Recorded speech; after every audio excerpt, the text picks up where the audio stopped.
Sarah Mitchell had always been the type of person who believed rules didn't apply to her. At 28, she had built a reputation in her small town of Riverside for being difficult, demanding, and downright rude to anyone she considered beneath her social status. Her father's successful law firm had given her a sense of entitlement that seemed to grow stronger with each passing year. On this particular Tuesday morning in March, Sarah was running late for her court appearance.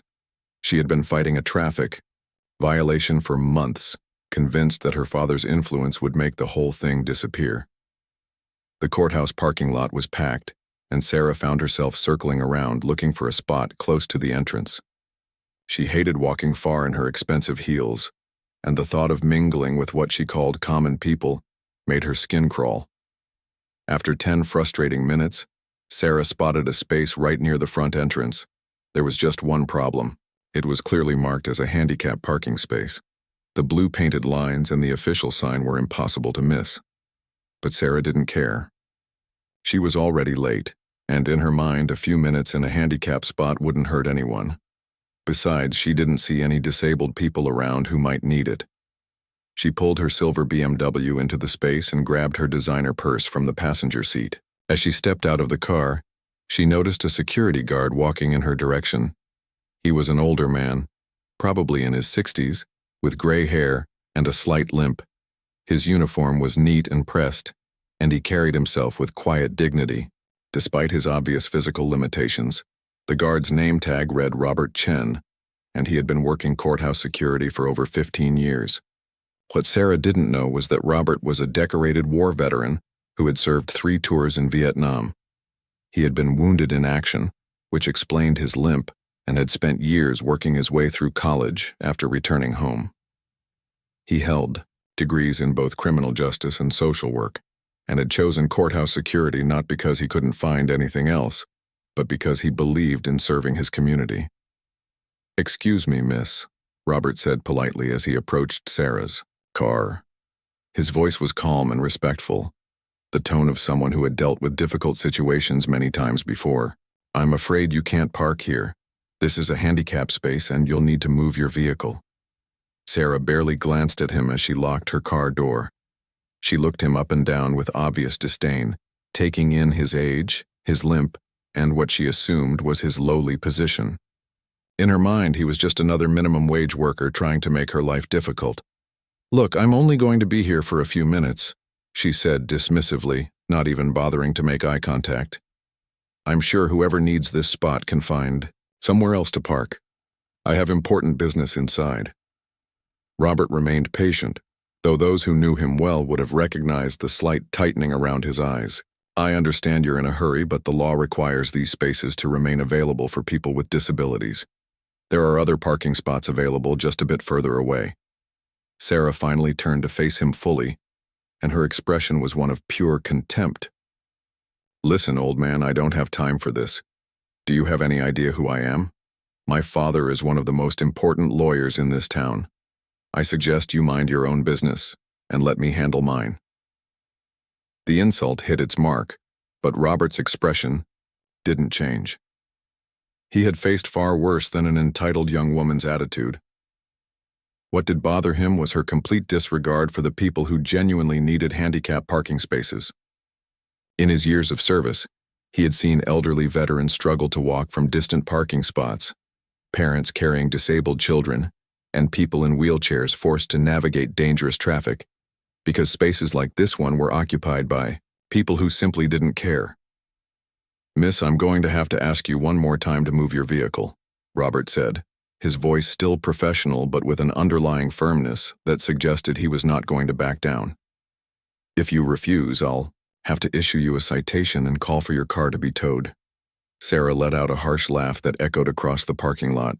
Several other people had stopped to watch the confrontation, including a few courthouse employees who recognized both Sarah and Robert. "You're going to give me a ticket? You're a security guard, not a real cop. You can't do anything to me."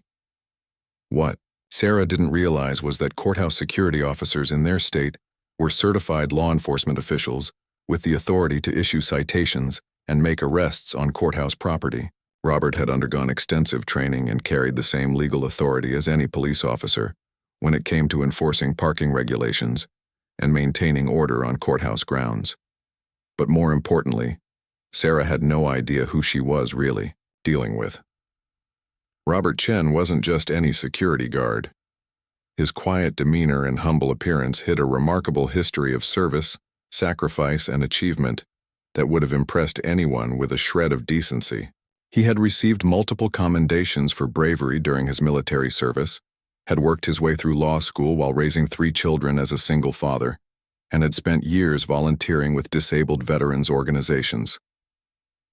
The crowd that had gathered was beginning to murmur among themselves. Several people recognized the BMW and knew it belonged to Sarah Mitchell, the lawyer's daughter who had a reputation for causing scenes around town. Others knew Robert as a respected member of the community who had helped many families navigate the legal system during their most difficult times. As Sarah stood there with her arms crossed, radiating arrogance and entitlement, she had no idea that she was about to learn a lesson that would change not only her day, but potentially her entire perspective on life. Robert Chen was about to show her that respect and authority had nothing to do with family money or social status, and everything to do with character, integrity, and the courage to stand up for what's right. Robert reached for the citation book clipped to his belt, his movements deliberate and professional.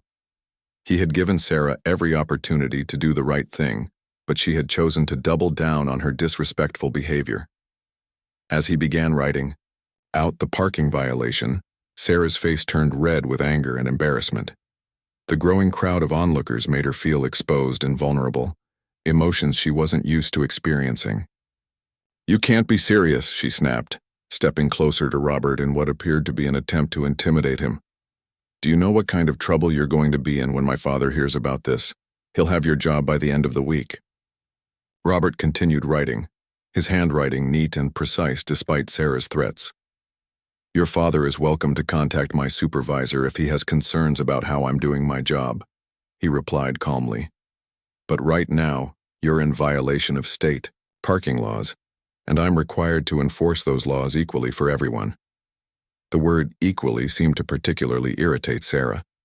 She had spent her entire life believing that equality was something that happened to other people who didn't have connections, money, or family influence. The idea that some elderly security guard thought he could treat her like any ordinary citizen was infuriating.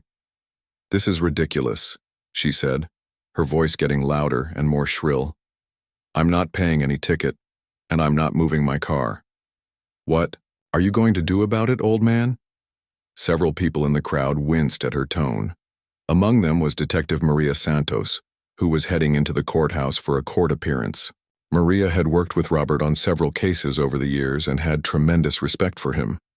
She also recognized Sarah from previous encounters. The young woman had a habit of creating problems wherever she went. Robert finished writing the citation and tore it from his book. "Ma'am, here's your ticket for illegal parking in a handicap space. The fine is $250. You have 30 days to pay or contest it in court." Sarah stared at the piece of paper as if it were contaminated. $250 for parking here for 5 minutes? This is insane. "The fine reflects the seriousness of blocking access for people with disabilities," Robert explained patiently. "These parking spaces aren't just conveniences, they're necessities for people who have limited mobility." "I don't care about any of that," Sarah shot back, crumpling the ticket in her fist. "I'm not paying it, and you can't make me." She threw the wadded-up citation at Robert's feet, a gesture that caused several people in the crowd to gasp audibly. Robert looked down at the discarded ticket, then back at Sarah. For the first time, a flicker of something other than professional patience crossed his face. Throwing official documents at a law enforcement officer was not only disrespectful, it was actually a criminal offense. "Miss Mitchell," Robert said, and Sarah was surprised that he knew her name. "I'm going to give you one final opportunity. To pick up that citation, return to your vehicle and find an appropriate parking space. If you choose not to comply, I'll be forced to take additional action." The use of her name caught Sarah off guard. She had assumed she was anonymous, just another face in the crowd. But Robert had recognized her from her previous visits to the courthouse, and more importantly, he was treating this situation with the gravity it deserved. How do you know my name? She demanded, suddenly feeling less secure in her position. I know a lot of things, Miss Mitchell, Robert replied quietly, including the fact that littering on government property and interfering with a law enforcement officer in the performance of his duties are both criminal offenses. The crowd had grown larger, and Sarah could feel dozens of eyes on her. Among the onlookers were courthouse employees, lawyers heading to hearings, and ordinary citizens conducting their business. Some were recording the confrontation with their phones, though Sarah was too focused on Robert to notice. Detective Santos had moved closer, positioning herself where she could intervene if necessary. She knew Robert well enough to recognize when his patience was wearing thin, and she could see that Sarah Mitchell was pushing every wrong button. Maria had also noticed the discarded citation on the ground and understood the legal implications of what had just occurred. "You're bluffing," Sarah said, though her voice lacked some of its earlier confidence. "You're just a security guard. You can't arrest people." Robert's expression remained neutral, but those who knew him could see the steel beneath his calm exterior. He had served his country in combat, had worked his way through law school while supporting his family, and had spent 15 years protecting people in this courthouse. He had earned his authority through service, sacrifice, and dedication, not through family connections or inherited privilege. "Miss Mitchell, I'm a sworn law enforcement officer certified by the state. I have full authority to make arrests for violations that occur on courthouse property." He paused, letting that information sink in. "You've now committed parking violations, littering, and interfering with an officer. I strongly suggest you reconsider your approach to this situation." For the first time since the confrontation began, Sarah looked genuinely uncertain. The crowd of onlookers, Robert's calm authority, and the growing realization that she might have seriously misjudged the situation all combined to shake her confidence. But instead of backing down, Sarah's pride and entitlement pushed her to escalate, even further. She had never backed down from a confrontation in her life, and she wasn't about to start now, especially not in front of all these people. In her mind, retreating would be admitting defeat, and Sarah Mitchell never admitted defeat. "Fine," she said, crossing her arms defiantly. "Do whatever you think you can do, but when this is all over, you'll be looking for a new job and I'll still be parking wherever I want." Robert nodded slowly, as if he had expected exactly this response. He reached for his radio, his movement still calm and measured, but with a new sense of finality that made several people in the crowd hold their breath. What happened next would change everything for Sarah Mitchell, though she still had no idea just how much trouble she had gotten herself into. Robert keyed his radio with the practiced ease of someone who had done it thousands of times before. "Control, this is Officer Chen at the main entrance. I need backup for a non-compliant subject refusing to comply with parking enforcement. Subject has also committed littering and interference violations." The response crackled back immediately. "Copy, Officer Chen. Unit 47 is 2 minutes out." Sarah's eyes widened as she heard Robert being addressed as Officer Chen rather than just a security guard. The reality of her situation was beginning to dawn on her, but her pride still wouldn't let her back down. "This is insane," she muttered, though her voice lacked its earlier venom. Detective Santos stepped forward, badge visible on her belt. "Robert, everything under control here?" Her presence added another layer of authority to the situation, and Sarah realized she was now facing not one but 2 law enforcement officers. "Just waiting for backup to handle a towing request," Robert replied professionally. "Miss Mitchell here seems to believe that parking regulations don't apply to her." The mention of towing sent a jolt of panic through Sarah. Her BMW was worth more than many people made in a year, and the thought of it being impounded was genuinely frightening. "Wait, you can't tow my car. That's theft."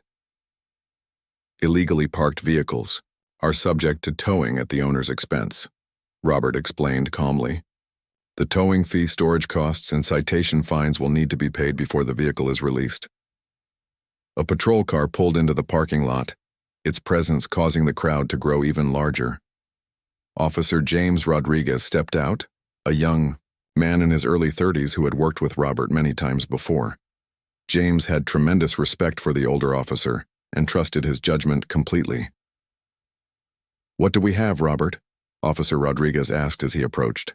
Parking violation in a handicap space, littering and interference with an officer, Robert summarized. Subject refuses to comply with lawful orders to relocate her vehicle.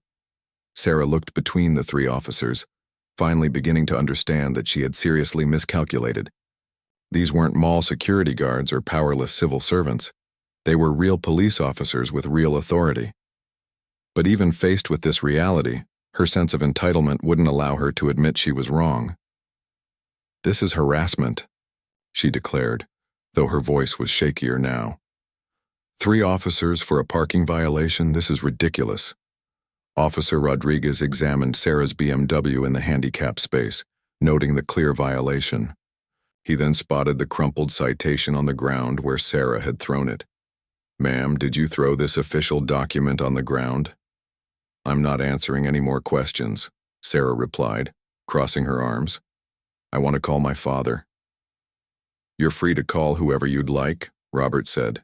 "But first you need to decide whether you're going to cooperate or whether we need to escalate this situation further." Detective Santos had been observing quietly, but she stepped forward now.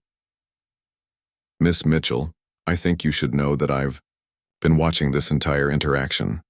Officer Chen has been more than patient with you, and he's given you multiple opportunities to resolve this peacefully." Sarah recognized the detective's tone as serious and professional, very different from what she had expected from local law enforcement. These officers were treating the situation with gravity and professionalism that made her earlier assumptions about their competence seem foolish. "Look," Sarah said, her voice taking on a pleading tone for the first time. "Can't we just work something out? I'll move my car right now and we can forget this whole thing happened." Robert shook his head slowly. "I'm afraid it's too late for that, Miss Mitchell. You've committed multiple violations, and officers witnessed you throwing official documents on the ground. This has moved beyond a simple parking citation." The tow truck arrived at that moment, its diesel engine rumbling as it pulled into the parking lot. The driver, a burly man named Pete who had been towing cars for 20 years, jumped out and walked over to the group of officers. "Which vehicle needs to go?" Pete asked, though he had already spotted the BMW in the handicap space. "Silver BMW," Officer Rodriguez confirmed, pointing to Sarah's car. "Illegal parking in a handicap space, owner refusing to comply."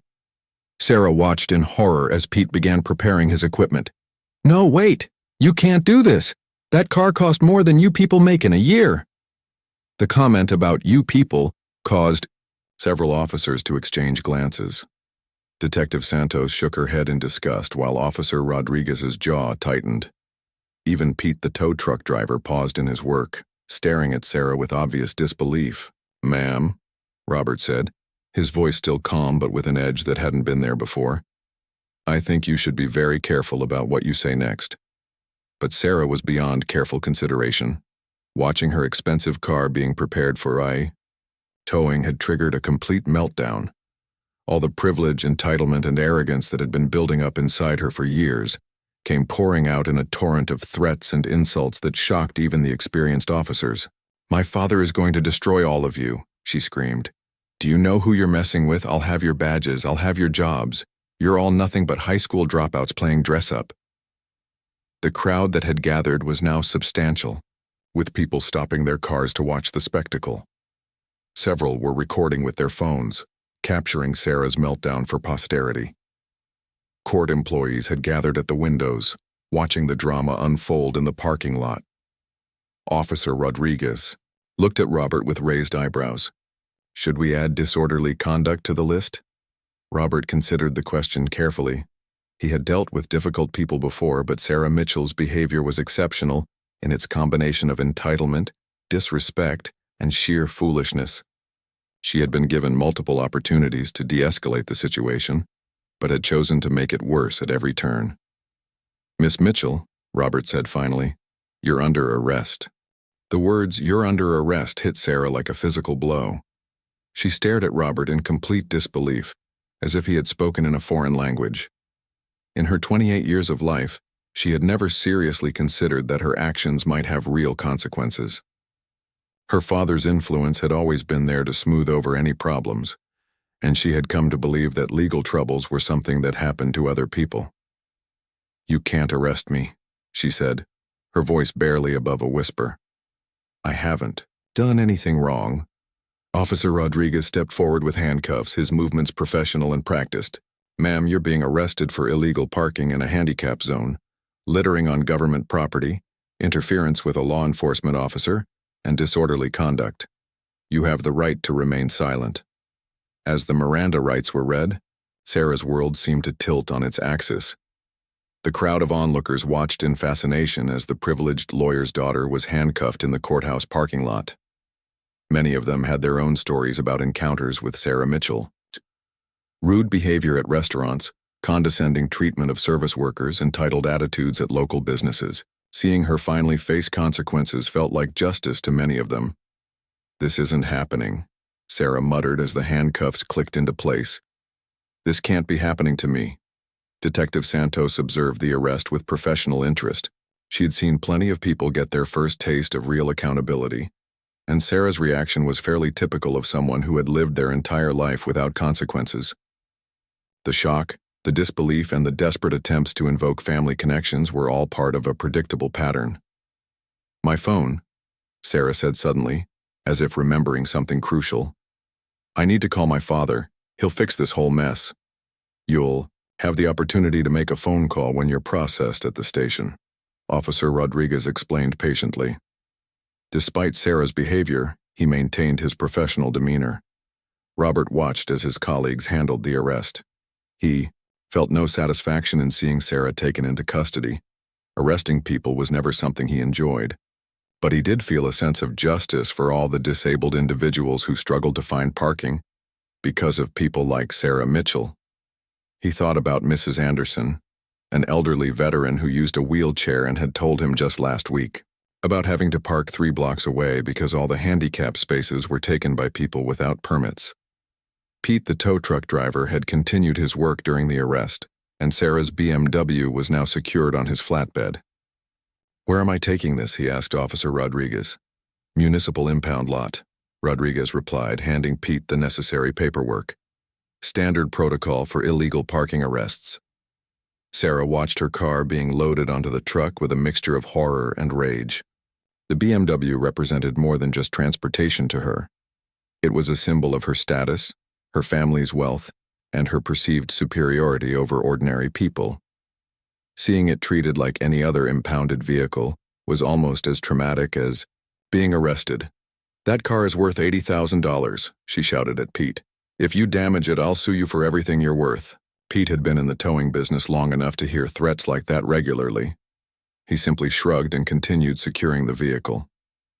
"Lady, if you're worried about damage, maybe you shouldn't have parked it illegally." The crowd began to disperse as Sarah was led toward the patrol car. Many of the onlookers were already sharing what they had witnessed, and word of Sarah Mitchell's arrest would spread through the small town within hours.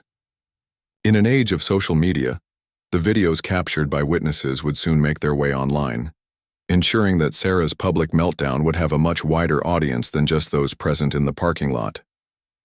As Sarah was placed in the back of the patrol car, the reality of her situation finally began to sink in. She was going to jail.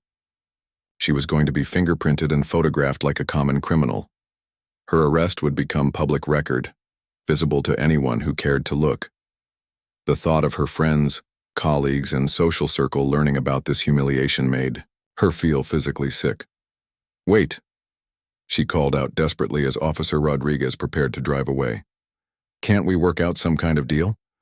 I'll pay the parking fine right now. I'll donate money to charity. I'll do community service." Robert approached the patrol car window, his expression thoughtful.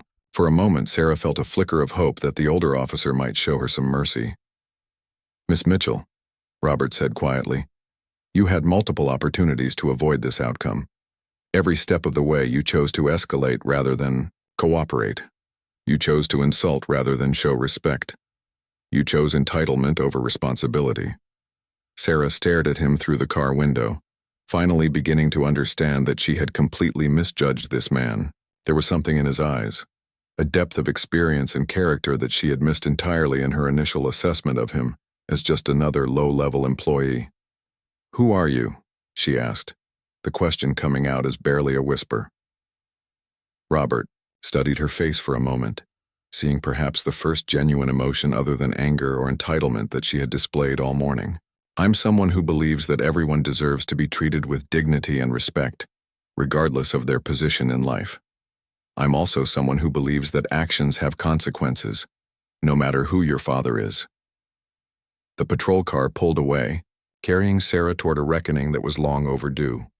Robert watched it go, then turned his attention to cleaning up the scene. He picked up the crumpled citation that Sarah had thrown on the ground, smoothing it out carefully before placing it in his report file. Detective Santos approached him as the crowd finished dispersing. "Quite a morning," she observed. "Indeed," Robert replied, "though I have a feeling it's going to get more interesting before it's over." He was right. Sarah Mitchell's arrest was just the beginning of a series of events that would reveal truths about Robert Chen that would shock everyone who thought they knew him, including Sarah herself. The quiet security guard she had dismissed so contemptuously was about to become the center of a story that would change how the entire community viewed both justice and respect. At the police station, Sarah Mitchell sat in a holding cell, her designer clothes wrinkled and her perfectly styled hair disheveled. The reality of her situation had finally penetrated her shock, and she alternated between fury and panic.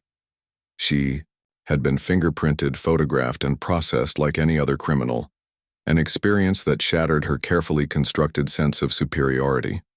Her one phone call had gone to her father, prominent attorney Richard Mitchell.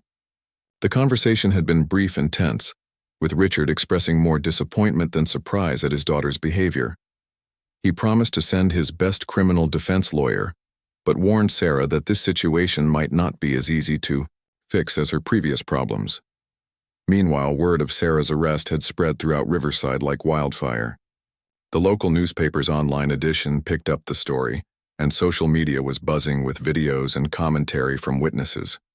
Many residents shared their own negative experiences with Sarah Mitchell, creating a narrative of long overdue accountability. But it was what happened next that truly surprised everyone. At City Hall, Mayor Patricia Williams received an unexpected visit. Robert Chen, still in his security uniform after his shift, knocked quietly on her office door. The mayor, a respected woman in her 50s who had known Robert for years, welcomed him warmly. "Robert, please come in. I heard about the incident at the courthouse this morning. Quite a scene from what I understand." Robert settled into the chair across from her desk, his demeanor as calm and professional as always. "Mayor Williams, I wanted to discuss the situation personally before things get more complicated." "More complicated how?" she asked, though something in Robert's tone suggested she wasn't going to like the answer. Robert reached into his jacket and pulled out a legal document, placing it carefully on the mayor's desk. "This is a formal complaint I'm filing against Miss Mitchell and her family. But more importantly, it's time people in this community knew the whole truth about what happened today." Mayor Williams picked up the document, scanning it quickly. Her eyes widened as she read, and she looked up at Robert with a mixture of surprise and concern. "Robert, are you sure about this? This could open up a lot of old wounds." "I'm sure," Robert replied firmly. "For 15 years I've kept quiet about who I am and what I've accomplished. I've been content to work as a security guard, to serve my community in a humble capacity. But today, someone crossed a line that can't be ignored." The mayor leaned back in her chair, understanding the implications of what Robert was proposing. "The Mitchell family has a lot of influence in this town. Richard Mitchell won't take this lying down." "Let him try," Robert said quietly. "I think it's time this community learned that respect isn't something you inherit or buy. It's something you earn through your actions and character." 3 hours later, an emergency press conference was called at City Hall. Word had spread that there would be major revelations about the morning's arrest, and reporters from 3 counties showed up. The courthouse parking lot incident had already generated significant attention, but no one was prepared for what they were about to learn. Mayor Williams stood at the podium, flanked by Robert Chen and several other city officials. The crowd, of reporters, citizens, and curious onlookers filled the small conference room to capacity. "Ladies and gentlemen," Mayor Williams began, "this morning's incident involving the arrest of Sarah Mitchell has brought to light some important issues about respect, service, and the true meaning of authority in our community. I'd like to introduce someone many of you think you know but whose full story has never been told." She gestured to Robert, who stepped forward to the podium. Several people in the crowd looked puzzled. They recognized him as the courthouse security guard, but couldn't understand why he was at a press conference. "My name is Robert Chen," he began, his voice steady and clear. "For the past 15 years, I've worked as a security officer at our courthouse. Many of you have seen me there, and some of you have worked with me. But there are things about my background that I've never felt the need to publicize." He paused, looking out at the crowd with the same calm dignity he had shown that morning. "I am a graduate of Harvard Law School. I hold a Juris Doctor degree and am licensed to practice law in 3 states. Before taking the security position, I spent 12 years as a federal prosecutor, specializing in civil rights violations." The crowd erupted in surprised murmurs. Reporters leaned forward, suddenly understanding that this story was much bigger than a simple parking dispute. Robert continued, "I chose to step away from my law practice after my wife died of cancer. I wanted a simpler life, one where I could serve my community without the stress and politics of high-level legal work.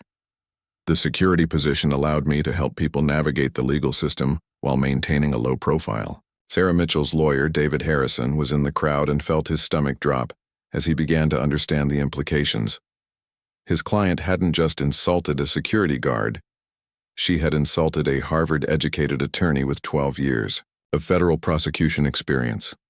"This morning," Robert continued, "I was subjected to verbal abuse, threats, and discrimination based solely on someone's perception of my job and social status.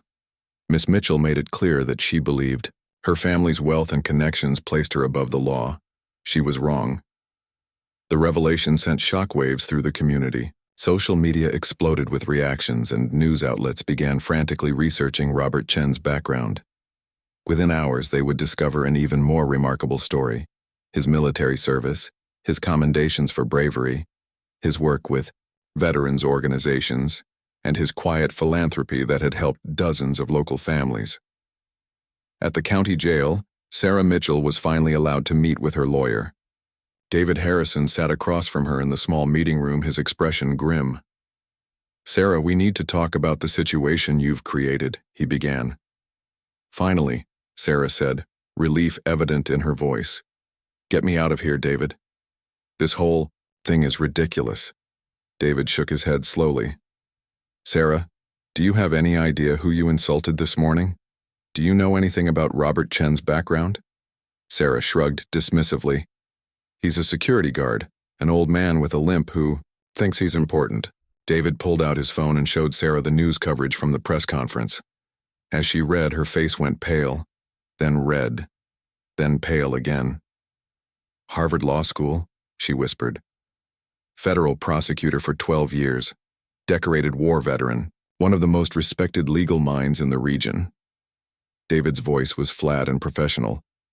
"Sarah, you didn't just insult a security guard, you publicly humiliated someone who could have been a federal judge if he'd wanted the position." Sarah stared at the phone screen, finally understanding the magnitude of her mistake. But even faced with this revelation, her first instinct wasn't remorse. It was damage control. "Can we make this go away?" she asked desperately. "Can we settle out of court? Pay him off?" David Harrison looked at his client with something approaching pity. Even now, facing the consequences of her actions, Sarah Mitchell still didn't understand what she had done wrong. She was still thinking in terms of money and influence, still believing that problems could be bought away. "Sarah," he said quietly, "I don't think you understand. Robert Chen doesn't want your money, he wants justice, and given his background and reputation, he's probably going to get it." 3 months later, the courtroom was packed for what had become known as the Mitchell case. The story had gained national attention after Robert Chen's background became public knowledge, sparking conversations about respect, privilege, and hidden heroes in communities across the country. News crews from major networks filled the back rows, while local residents who had followed the story from the beginning occupied every available seat. Sarah Mitchell sat at the defendant's table, looking far different from the arrogant woman who had confronted Robert Chen in the parking lot.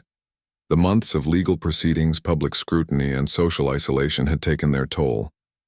Her father's law firm had distanced itself from her case to avoid conflicts of interest, and many of her former friends had quietly stopped returning her calls.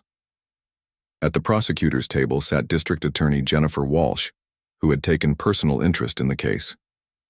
The charges had expanded beyond the original parking violation to include harassment, discrimination, and violation of federal civil rights laws, charges that Robert Chen's background as a former federal prosecutor had helped strengthen significantly. But it was what Robert Chen had chosen to do with his newfound public platform that had truly captured the community's attention. Instead of seeking revenge or maximum punishment for Sarah, he had used the situation to launch a broader initiative about respect, dignity, and service. "Your Honor," Robert said as he took the witness stand for his final testimony, "when I chose to work as a security guard 15 years ago, it wasn't because I couldn't find other employment. It was because I wanted to serve my community in a direct, meaningful way. Every day, I've had the privilege of helping people navigate difficult situations, often during some of the most stressful moments of their lives." He looked directly at Sarah, his expression neither angry nor vindictive, but filled with the quiet authority that had defined his entire career. What happened that morning wasn't just about parking regulations or following rules. It was about basic human dignity and the assumption that someone's worth can be judged by their job title or appearance. Sarah shifted uncomfortably in her seat, unable to maintain eye contact with the man she had so thoroughly misjudged. Over the past 3 months, she had learned more about Robert Chen than she had ever wanted to know. The decorated combat veteran who had saved 3 fellow soldiers under enemy fire, the single father who had worked nights to put himself through law school while raising his children, the federal prosecutor who had successfully convicted dozens of civil rights violators, the community volunteer who had quietly helped countless families navigate legal challenges. Judge Margaret Foster, a stern woman in her 60s who had known Robert professionally for years, listened intently to his testimony. She had been shocked when she learned about the case, not because of Sarah's behavior. Entitled young people appeared in her courtroom regularly, but because someone had treated Robert Chen with such disrespect. "Mr. Chen," Judge Foster said, "you've indicated that you don't wish to pursue maximum penalties against Miss Mitchell. Can you explain your reasoning to the court?" Robert nodded thoughtfully. "Your Honor, punishment for its own sake serves no constructive purpose. Miss Mitchell made serious mistakes based on assumptions about class, privilege, and social hierarchy. But I believe this situation can become a learning opportunity, both for her and for our community." He turned to address the packed courtroom. "Over the past 3 months, this case has sparked important conversations about how we treat service workers, veterans, and people we might consider ordinary. I've received hundreds of letters from security guards, janitors, cashiers, and other workers sharing their own stories of being dismissed or disrespected because of their jobs." The courtroom was completely silent as Robert continued. "I propose that instead of lengthy incarceration, Miss Mitchell be required to complete 200 hours of community service working directly with disabled veterans, followed by a year of supervised community education programs about respect and dignity in the workplace." Sarah's lawyer looked surprised but relieved. David Harrison had expected Robert to seek the harshest possible penalties, given the public humiliation his client had caused. This unexpected show of mercy caught everyone off guard. But Robert wasn't finished. "However, Your Honor, I also believe there must be meaningful consequences for behavior that targets and discriminates against people based on perceived social status." Miss Mitchell's actions that day weren't just rude. They represented a pattern of entitlement that has gone unchecked for too long. District Attorney Walsh stood to address the court. "Your Honor, Mr. Chen's recommendations align with our office's goals of restorative justice. However, we also ask that Miss Mitchell be required to complete sensitivity training, anger management courses, and write a formal public apology acknowledging the harm her actions caused." Judge Foster considered the recommendations carefully. Miss Mitchell, please stand.